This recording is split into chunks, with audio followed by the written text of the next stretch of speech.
26-year-old Sinead Healy is missing in London. She was due to go for a meal with her friends, but she didn't turn up. That's not like Sinead. She would always let somebody know where she was. Totally out of character. My mother got a cab with a friend of hers to Sinead's flat, and she got no answer. And then my mother phoned the police. Detective Chief Inspector Jim Dickey and his team are called in to investigate. I got a phone call from Hammersmith Police Station. They've got a very suspicious missing person. No friends or family had seen her. She hadn't been to work. There was no sense behind her disappearance. I arranged to go to the scene in Barons Court, which is bordering Hammersmith and Fulham. The police came and they broke in Sinead's door. There was no sign of Sinead. There was blood on one wall. There appeared to be a dressing gown and duvet missing from the property. Her bank card was still in the flat. A mobile phone was in the flat. It didn't look like she had planned to go anywhere. There was a wash in the washing machine. She had washing on the floor. That's not like Sinead. Sinead was very particular about things. Her flat was her pride and joy. It was just strange. Initially, we thought someone had gotten in and attacked her. That's what we thought. We did investigations into Sinead's background. If you know lifestyle, it sometimes will lead you in the right direction. She was a lovely girl, full of life, vibrant. She liked to have fun. She'd go on holidays with her friends, girly holidays. Life and soul of the party when she was anywhere. Just full of energy. She was just a lovely child. Lovely child, yeah. We grew up in Feathered, County Tipperary. She was the youngest of 4, and I'm the eldest. There was 7 years in the age difference. And then we had 2 boys in between, and Sinead and I. Her family obviously loved her and adored her, and she was very close to our mum and dad. Eventually, we were taken to London by our mother. She had lots of plans, she'd done a lot of different jobs. So she had a lot of experience in different things. She was a very hard grafter.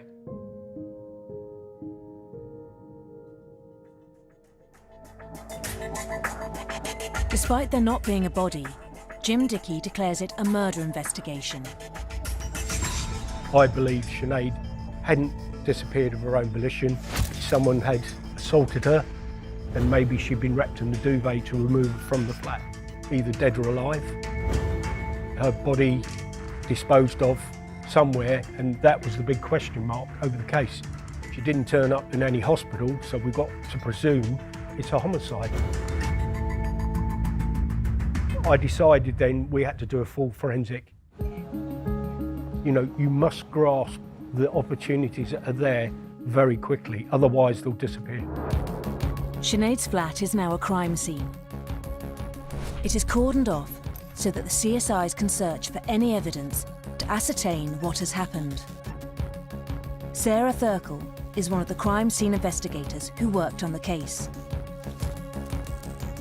The golden hour, which is the first couple of hours of a major crime investigation, is one of the most important times. A lot of evidence could be lost during that first 2 to 3 hours. Of course, Sinead Healy might not have been murdered. It might just have been an attack, an assault at her flat. It might not even be Sinead Healy's blood. These are the things that we would need to ascertain to progress the inquiry. But the SIO was not happy when he viewed the scene, and he felt that something wrong had happened there. You would enter the flat fully PPE'd up with your scene suit on, and you'd take photographs. You'd walk around and take notes. On this instance, there was a blood smear above the bed. Whose blood is it? And where has the source of blood come from? Since the crime scene, Sinead's flat, is left in a state of disarray, it indicates that the offender carried out this attack in a rushed and frantic manner. Little attention seems to have been paid to covering up or removing evidence from the scene. All the blood around Sinead Healy's flat would have been photographed in situ, and then swabbed and sent off for DNA analysis to try and ascertain if it's all from one source, so Sinead Healy, or if there's been several different sources of DNA, and if so, who potentially that other blood might be from. If we've got a missing person that's not DNA confirmed on the DNA database, we need to obtain a sample from their address so we know that it's their DNA. In this case, there was a hairbrush in the scene that had a lot of Sinead Healy's hair inside it. The roots of the hair provide a really good source of DNA. That sample's compared against any trace DNA that we find from the crime scene. Once the initial examination has been complete with the obvious forensic evidence, it's important to make sure that any trace evidence that you can't see with the naked eye is searched for. And as forensic scientists and crime scene investigators, we would go through that flat with a fine tooth comb. And if there's blood that's been cleaned up, we will find it. Within the flat, the bed covers had been removed. Was Sinead Healy wrapped up in the duvet and transported away from the scene? Or was there so much blood on there that the perpetrator had removed the sheets from the bed in order to destroy them? There were other flats in the building, so we spoke to every single occupant, and it turned out that late on the night that Sinead had gone missing or was last seen, neighbours had heard banging from her flat, and indeed banging on the stairs outside leading down to the ground floor. Sinead's neighbours inform the police that something is missing. The communal waste bin that Sinead would have used, there was a number of them at the bottom of the stairs, was missing. And I presume from that it was used to transfer her out the building. Dragging the victim's body into the bin would require substantial physical strength. It also requires an absence of a fear of being caught, a distinct callousness, and a subdued emotionality surrounding what happened. By removing the bin from the outside area, there appears to be a complete disregard for leaving clues behind as to what might have happened. Inside Sinead's flat, evidence of a violent altercation is emerging. Blood will show up really well under UV light. Low-level impact spatter was found on the skirting boards in the bedroom. As opposed to a blood smear, a blood spatter means more likely that it's the site of an attack.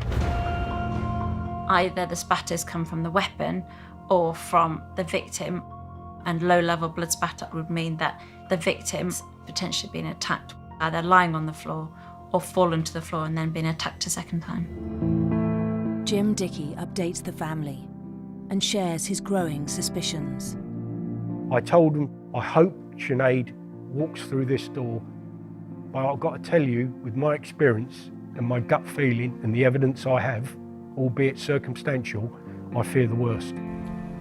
Detective Chief Inspector Jim Dickey had decided that it was a murder case. And I remember saying to him, there's no way that anyone will have hurt her. I'm telling you here now, you know, it's incomprehensible.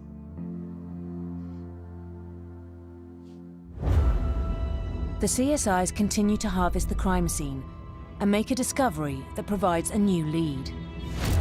A fingerprint was found, almost microscopic. It wouldn't have been visible to the naked eye. And CCTV of Sinead's last movements reveals a prime suspect.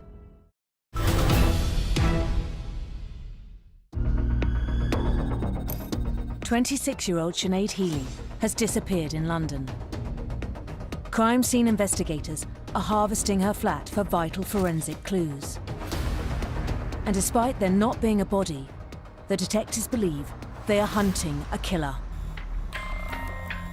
We found out through the family liaison officers and the family that Sinead was a fun-loving, vivacious young girl. She came from County Tipperary in Ireland, came over as a young child, worked as a cab controller for a local minicab office, and she lived in Barons Court, which is part of the borough of Hammersmith and Fulham.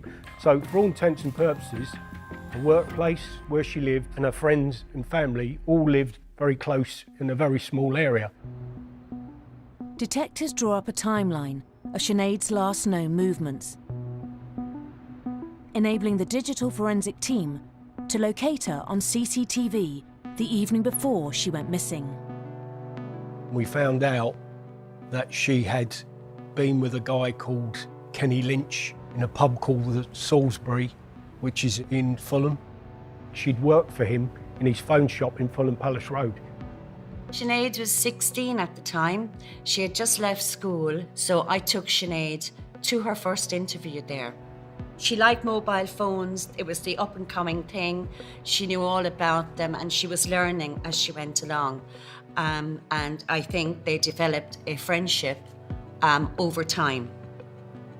He did have a relationship with Sinead, but didn't have one anymore, that were still good friends.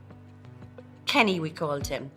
If I popped up to Sinead's, sometimes he'd be there having a coffee or a tea, whatever. A really caring, kind guy. They used to go and meet for drinks and stuff like that. Yeah, if she needed anything, he'd help her, and vice versa. What's important is get his version of events. Whilst the police try and track down Sinead's friend Kenneth Lynch, there has been a new discovery at the crime scene. A partial fingerprint in blood was found on a door frame. So this is quite a bit of forensic evidence, because you might be able to identify the person that's had blood on their hands, and also you'd be able to identify whose blood it was. You would photograph it, swab the blood, trying to avoid the ridge detail on the fingerprint side of the fingerprint, and then try and identify the ridge detail to a possible offender. No two people have identical fingerprints. You might have similar patterns on your fingers, you might all have whorls or loops, but the actual individual fingerprint pattern is different in every single individual. Not even identical twins have the same fingerprints. Every part of the fingerprint is composed of ridges and furrows. So ridges are the raised bits of your fingers and furrows are the indentations. And it's these individual differences that they compare and able to identify individuals' fingerprints against a crime scene mark. The partial print is run through the National Criminal Database, and the samples collected from Sinead's flat are sent to the lab for analysis. All blood swabs taken from a crime scene would be submitted to the National DNA Database for checking against all known offenders. If someone has offended before and is on the database, they will come up as a match against any blood found. Whilst the police await the results, they've managed to track down Kenneth Lynch. The detectives from Hammersmith interviewed him in prison. Kenneth Lynch was serving prison sentence in Spring Hill Prison, which is in Aylesbury. And indeed, he was convicted of handling stolen phones from that phone shop as a result of one of the police operations and searches there. Spring Hill is an open prison, and it's used for the prisoners in the months leading up to release. So it's like a gradual reintegration into society. When you're allowed out on courses, especially selected and supervised, in which you sign out yourself on, say, a Friday, and you sign yourself back in Monday morning or late on Sunday evening, and you are trusted in that period to fulfill your probation requirements. He was allowed to go home at weekends. He came back to London on a regular basis, and he had a girlfriend that he had a relationship with. We didn't know that he was in an open prison. We didn't know that he had been out on weekend release. We didn't know any of that. That was all new information to us. Detectives interview Kenneth Lynch at HMP Spring Hill. We said, you were the last person to see her alive. We know you had a relationship with her going back years. We know that she used to work for you. And we know you were in that pub, the Salisbury, the night she went missing. You know, account for your movements. And he gave an account. He was shocked that she'd gone missing. He said, you know, yes, I did have a relationship with Sinead, but that's in the past. She did work for me. I was with her that night. The CCTV, we showed it to him. He agreed that it was him.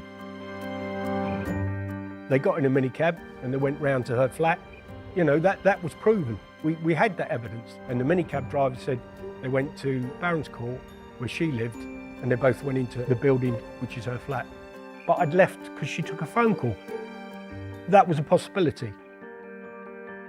When they said they were interviewing, they did mention Kenny Lynch, and I said, no, he was a friend. He was her friend. I know, you know, if he needed a fiver and Sinead had it, she'd give it to him. You know, so there's no way he hurted her. Couldn't be possible. But he had no alibi, he had no witnesses, and no one had seen him at Sinead's flat. No one had seen him after he got in the minicab.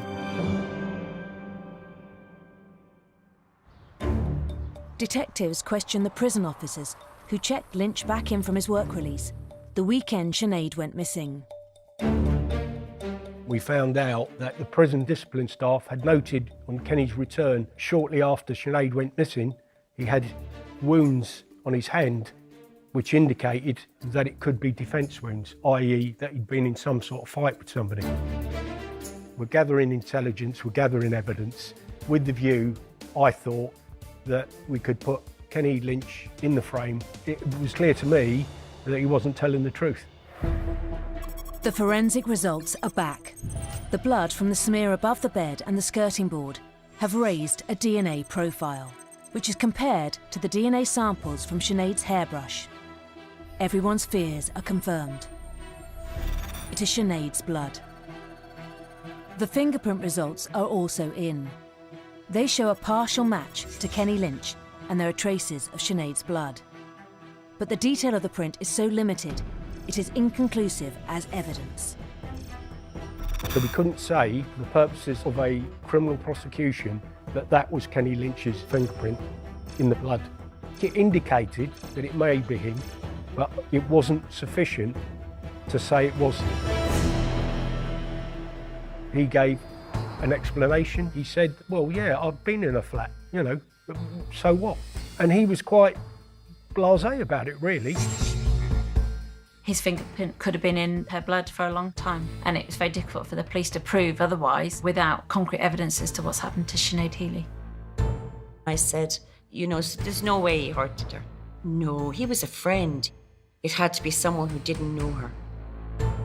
And I remember Jim Dickey saying to us, 95% of murders are by somebody who is very well known to the person. It's not by a stranger. And I couldn't get over that.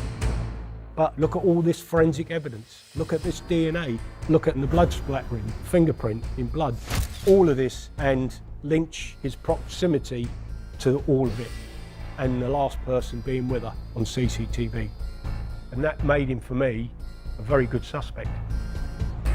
But to prove murder, you need to have a cause of death, and that helps if you have a body. We didn't have that. It indicates to us that we're looking at the right person.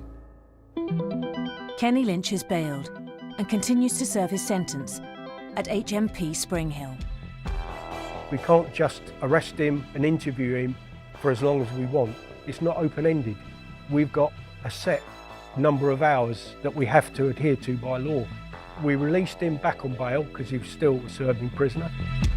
We said, you know, you can't release him daily anymore. So he wasn't a danger to the general public. That, in a way, took a little bit of the pressure off us. But we still had the clock ticking. We needed to prove that the version of events that Kenny Lynch gave us were lies. I tasked a consultant to track the movements of the mobile phones involved in this, and that was Kenny Lynch and Sinead's mobile. It takes literally months for this type of work to be done. In 2000, a lot of the phones were analogue phones, and it was very difficult to pinpoint the movements using cell site data. Nowadays, cell site analysis is so much more accurate.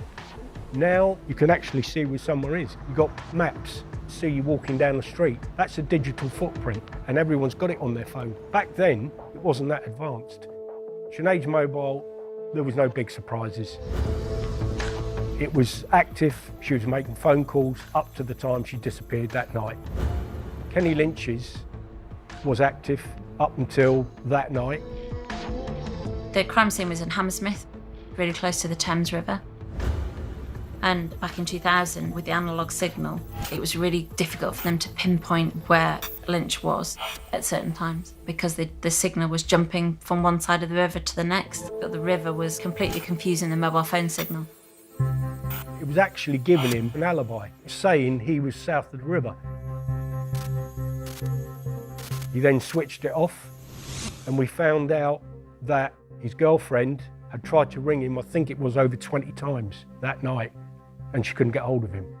It's believed that Lynch was now in a serious relationship. Detectives hypothesise how the fact he was spending time with Sinead, his alleged ex-girlfriend, may have been consequential. The motive is believed to be that Sinead threatened to tell the other partner.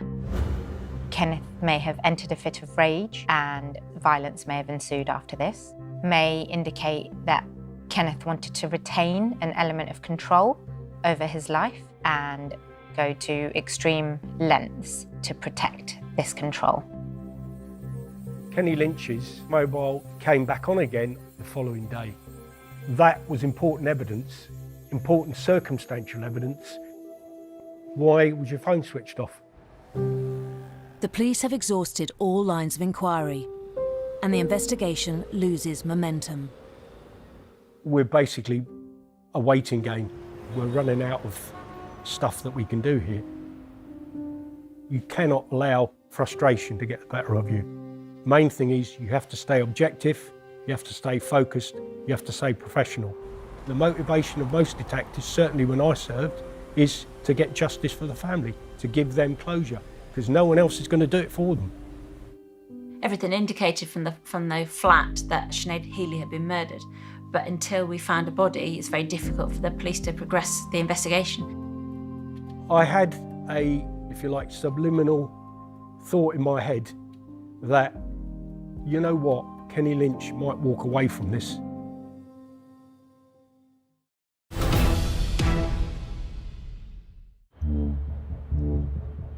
Detectives believe that 26-year-old Sinead Healy has been murdered. The prime suspect is her former boyfriend, Kenny Lynch, who was on work release from prison during the time she went missing. Without a body, the police do not have enough evidence to charge Lynch with murder. 6 months after Sinead was reported missing, police receive a 999 call. A phone call came in from Thames Valley Police to my incident room from Beaconsfield saying that we've recovered skeletal remains very close to the A40 in Beaconsfield. And coincidentally, the A40 is the direct route Lynch would have taken from Hammersmith in London to Aylesbury, Spring Hill Prison. Sarah Thurkle was one of the crime scene investigators on duty. I was working for Thames Valley Police at the time when his body was discovered. I was one of the first CSIs that got called to the scene to assess what we had. A scene cordon was set up. We then had to consider calling out a lot of specialists, getting tent into the scene, lighting to the scene, closing off the lay-by. We had to consider any trace evidence, any footprints or any tire marks in the lay-by, food wrappers, drink cartons, cigarette ends, etc. Put a common approach path in to view the body. Common approach path is where you clear an area that is unlikely to be the route that the offenders have taken to get into the main crime scene area.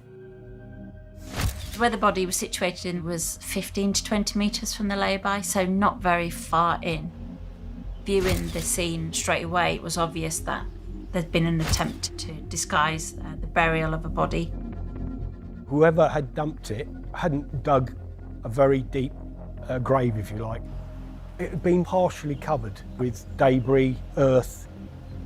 The body was left in the open with little attempt to cover it. This is a callous, remorseless body disposal. This was a classic dump site for somebody that had been killed somewhere else, brought there in a vehicle probably, and then dumped in the lay-by. Work on the recovery begins. It is important the identity is confirmed as soon as possible. They had told us that there was the remains of a body found. And at the time, we thought, oh my God, is that Sinead? It was really important to excavate the body properly. It's treated with the utmost respect. At the end of the day, we're recovering someone's loved one. It's a horrendous crime, and we must make sure that we recover the maximum forensic evidence from that scene. We spent 3 weeks there, carefully removing all the soil around the body, sieving all bits, not only to look for bones and teeth, but also to look for other evidence. We're already in a nightmare. We were just taken from day to day.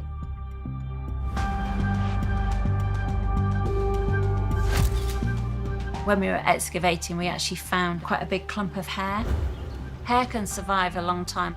It just doesn't degrade very much. And within that clump of hair was a green hair clip. This was crucial to the investigation. We took anti-mortem samples from a hairbrush in her flat. It confirmed the worst suspicions. We've got 100% match that the DNA is Sinead. The worst fears had now come to pass. We were horrified. You know, it was like a living nightmare. It's the only way I can describe it. Yeah.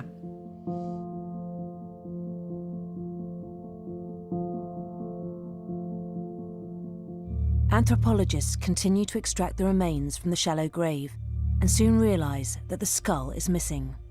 It is imperative to locate the skull, as it could identify the cause of death. Because the body had been there for a number of months. Sadly, some of the body had been taken away by animals. Her body had been eaten by wildlife.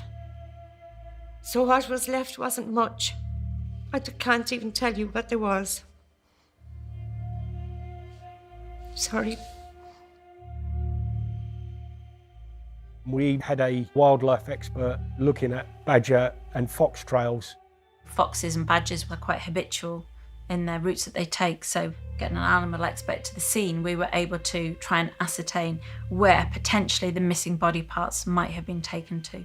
We were able to actually recover some of the bones from neighbouring fields from across the other side of the A40, a few hundred metres from where the actual deceased was found. Finally, a breakthrough.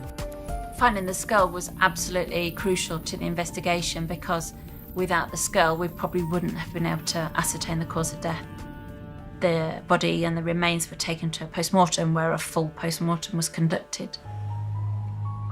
We were able to piece the skull back together at the post-mortem and be able to identify that Sinead Healy had a fracture on the side of her skull, where it looked like she'd been hit with a blunt instrument 3 or 4 times, which was probably the cause of death. This corresponds with the blood spatter evidence recovered from Sinead's flat. A full picture of Sinead's terrifying final moments is emerging. The violence itself was brutal and severe.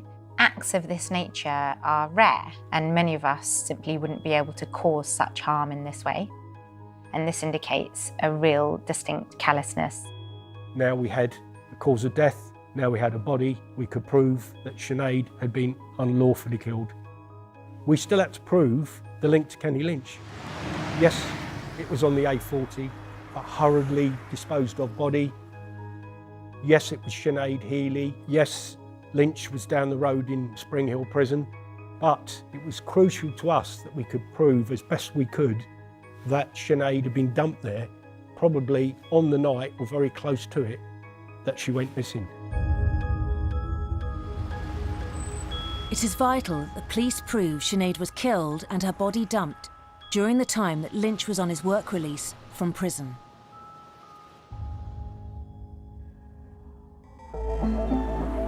This was going to be a waiting game. Scientists had to go all over the scene. So much was taken away for analysis, not just the body for a post-mortem, but all the surrounding area for the study of insect growth, all to try and piece together when did this body first arrive at this scene and was put in the ground. I said I'd want an entomologist to the scene, because what an entomologist is an insect expert. They can look at all this and can actually date it. It is quite phenomenal how accurate they can be.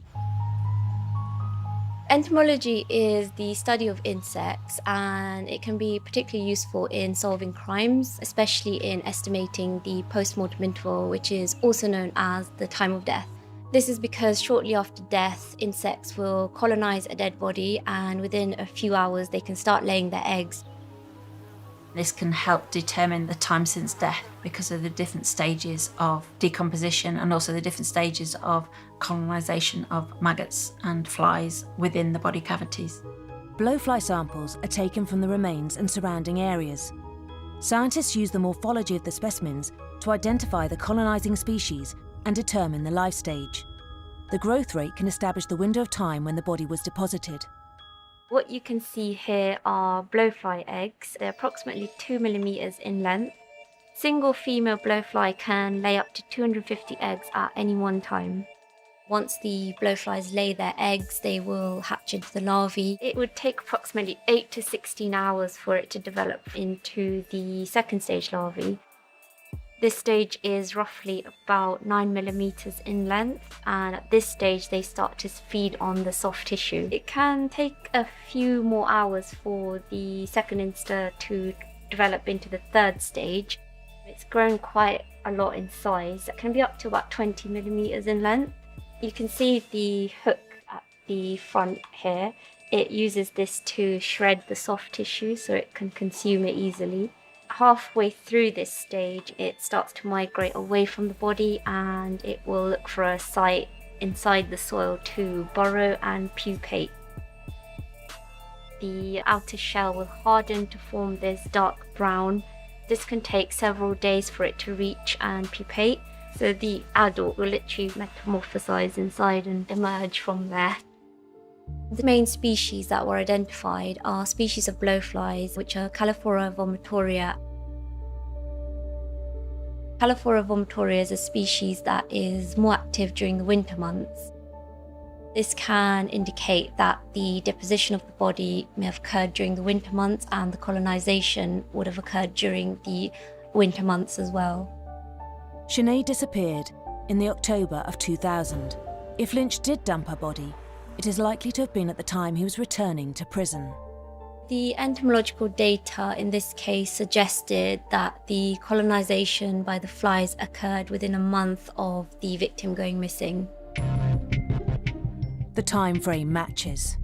Met Police were overjoyed. This was the breakthrough they now needed in order to go and get Kenneth Lynch. The body had been discovered virtually on the road from Sinead's flat to his prison, or what could well have been the Sunday night before he signed back in. All our hunches, what we suspected, were starting to pan out now. It was the push we needed to get over the finishing line. We could prove that Kenny Lynch drove that route, that Sinead hadn't gone there of her own free will, that she'd been dumped there, been dead, and for me, we then had sufficient evidence to go to the Crown Prosecution Service and demand that they charge Kenny Lynch with murder. During the period when the body had not been found, it appears that Kenneth was really in control of the situation. He held the power, and he wasn't deterred by the pain and the suffering caused to others around him that did not know what happened to Sinead. Again, points to potential sociopathic tendencies. I was there when he was charged. His face was a picture. I don't think he thought we were going to get it, and we did. As the trial approaches, Sinead's family are finally able to lay her to rest. Homicide detectives go to the funeral of every victim if the family want us to. And I volunteered to the family, along with the family liaison officer. I said, look, we'll travel to Ireland for the funeral, because they wanted her buried in the village where the family's from. It was a traditional Irish village funeral. Everybody came from everywhere, and the streets were just full of people to show their respect for Sinead coming home.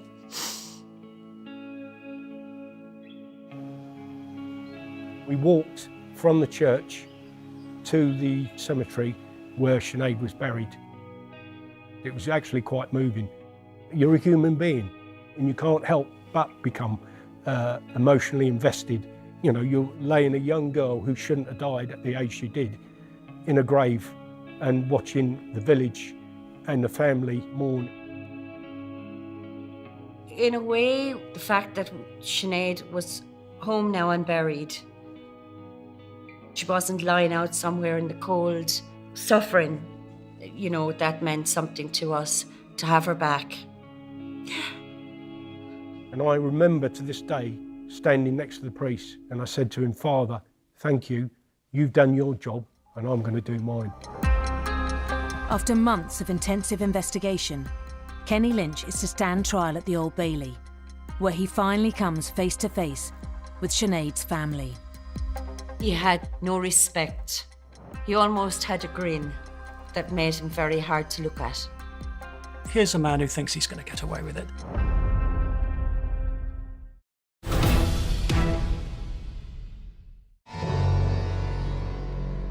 In the spring of 2002, the trial of Kenny Lynch for the murder of Sinead Healy opens at London's Old Bailey. The Old Bailey is the most famous courthouse in the world. It has the biggest cases in Britain, and it is the fulcrum of justice. There's an aura about the building, there's an aura about a case there, and when it comes to murder, the Old Bailey is the place where these cases have to be heard. It's not over until you go through that agonising procedure, and he has to prove nothing. We had to prove beyond reasonable doubt. The prosecution believed that Lynch murdered Sinead whilst on a work release scheme from Spring Hill Prison and dumped her body on his journey back there. I certainly think that Lynch was an impetuous and dangerous man. He had a conviction for firing a gun in the street, and he had an arrogant exterior. It was alleged that Lynch had once dated Sinead and that he killed her in a fit of rage when she questioned him about his other relationship. The family turned up, many relatives from Ireland, and there was quite a buzz about court as Lynch was brought in from the cells and up into the dock for the first time. It's always a brutal moment to see the killer of nearest and dearest for the first time, and I could sense that the family and their friends were taking this hard. He had no thought for my parents. Leave me aside, my parents whatsoever. No respect. He almost had a grin that made him very hard to look at. But we did, because somebody had to, and Sinead wasn't there. There was a sense of arrogance about him. I thought that here's a man who thinks he's going to get away with it. His trial lasted for 6 weeks. Each time we went a little bit more, things were uncovered, and bit by bit, pieces, it became clear. The important witnesses, as far as the Crown's case was concerned, was the neighbours who heard the thumping. They knew what they heard. There was no mistaking it. He murdered her in her flat. He took her body and put it in her dustbin and took her and dumped her on the side of the road like you wouldn't do it to an animal, never mind a human being. The scientists were able to pinpoint that window, narrowed it from the 6 months between Sinead going missing and the body being found, down to that narrow window, which was crucial to pin it on Lynch at the time he was away from prison. And finally, the cellmate was able to provide the motive. He told the police that when Lynch returned from his trip away, he told his cellmate that his friend Sinead, she was going off on one, and they'd had a row. And here, for the police, was what they always suspected. This was the motive for murder. Lynch wanted to shut up Sinead in order to keep his other relationship intact. This man was prepared to go to any lengths to ensure that he lived the life that he wanted to lead, and no one would get in his way at any time. Another indication of sociopathy is that we know that Kenneth was boasting talk to his prison inmates about his behaviour. The ability to have such a calm composure after committing such a brutal act is quite unique to offenders. This may indicate an atypical functioning of the brain in relation to the emotion processing centres. By the time it came to Lynch to give evidence, he came out with his excuses, and his air of arrogance wasn't going down well with the jury. When it came to cross-examination, QC had him on toast. There's no other words to explain it. Forensic experts were able to put the killer at the crime scene. However many excuses Lynch was able to come up with why he had been in that flat, he could not explain why he was there when Sinead was murdered. The forensics won the case. The forensic scientists and the evidence that they provided from the murder scene, which clinched the conviction and ensured that Kenneth Lynch, a murderer, found his just rewards, his just deserts, and justice was done. When the verdict was returned, the verdict of guilty was greeted with muted cheers. There was a sense of dignity, but they could not contain the relief that their daughter had not died in vain, insomuch that their killer would be brought to justice. His look on his face was almost as if he had accepted that this was going to happen. But his haughtiness and superiority and self-regard was such that as he was led away to the cells, he turned to the family for probably the first time in the trial and smiled. And it wasn't a smile of any sort of hint of remorse or sympathy for their loss. It was a smile of, I'm better than you and I killed your daughter. And it was a smile that in all my years at the Old Bailey, it was a smile I'll never forget. The way that Kenneth behaved throughout the trial indicated that he didn't show any remorse at all for this crime.